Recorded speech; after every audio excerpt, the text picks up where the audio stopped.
There is something we often misunderstand about destiny. We say, if Allah has written it, then it will happen. And that is true. But we forget something just as important. Allah does not command us to sit still and wait for what is written. He commands us to strive. The power of Allah's decree is not passive. It moves through effort, it unfolds through struggle, it reveals itself in obedience. We pray for righteous children. We raise our hands and ask, "O Allah, make my son righteous, make my daughter righteous." But after the prayer, what do? Do they see us rushing to prayer? Or do they see us endlessly scrolling, endlessly distracted, endlessly chasing this word? We want them to love the Quran, but do they see the Quran open in our hands? We want them to speak gently, but do they hear gentleness from our own tongues? Sometimes we ask Allah for a destination while walking in the opposite direction. Destiny is powerful, yes, but Allah, in His wisdom, ties outcomes to effort. He could guide our children without us. He could shape hearts in an instant. He is Al-Qadir, the most powerful. Yet He tests us. He watches how we try. He sees how we struggle against our own laziness, our own ego, our own love for dunya. Maybe the destiny we are asking for requires us to become someone different first. We want righteous children, but righteousness must begin in the mirror. We want respect, but dignity begins in private, when no one sees us.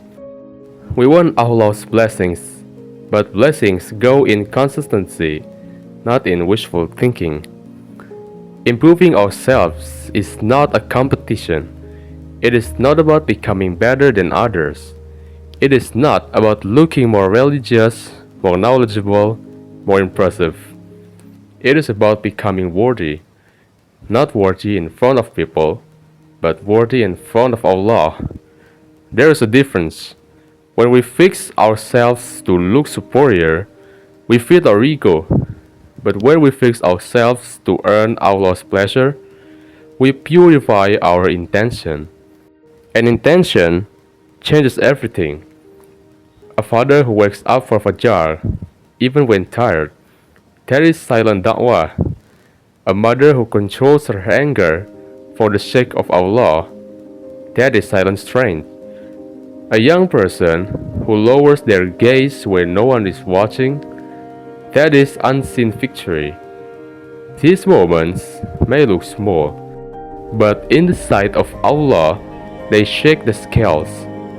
The decree of Allah is unstoppable.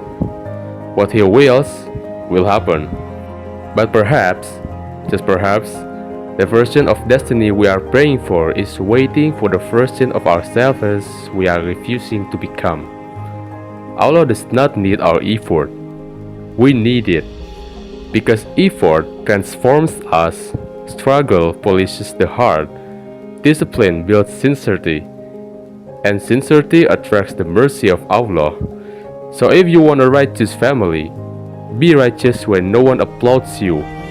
If you want barakah in your home, bring remembrance of Allah into it. If you want Allah to change your future, start by changing your present. Not to defeat others, not to prove a point, not to win admiration, but to stand on the day of judgment and hope that Allah looks at you and says, "You tried for me."